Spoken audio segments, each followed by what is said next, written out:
Hello বন্ধুরা, তো দেখো আজ আমি করব শিম বাটা। হ্যাঁ হ্যাঁ, ঠিকই শুনছো, আজ করব শিম বাটা। আমি কিন্তু ফার্স্ট টাইম এটা একটা ট্রাই করব। শিমগুলো ধুয়ে ছোট ছোট পিস করে নিয়েছি, তারপরে আমি এটা হালকা গরম জলে একটু ভাপিয়ে নেব নুন দিয়ে।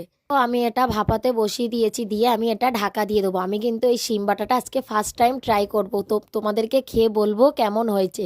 তো দেখো এখানে আমার শিমগুলো ভাপানো হয়ে গেছে, এবার আমি নামিয়ে নিয়েছি। পরে একটা ব্লেন্ডারের মধ্যে শিম আর কিছুটা রসুনের কোয়া আর কাঁচা লঙ্কা ধনেপাতা দিয়ে আমি ভালো করে বেটে নেব। তো দেখো এমন বাটা করতে হবে, তো সব কটা বেটে নেওয়া যাক, চলো। দেখো এখানে আমার সব শিম বাটা হয়ে গেছে, তারপরে আমি একটা কড়াইয়ের মধ্যে শুকনো লঙ্কা আর কালো জিরে ফোড়ন দিয়ে ওই বাটাটা দিয়ে দিব। তারপরে ভালো করে মিক্স করে একটু লবণ একটু হলুদ গুঁড়ো দিয়ে আবার একটু মিক্স করে নিয়ে দিয়ে দিলাম একটু চিনি।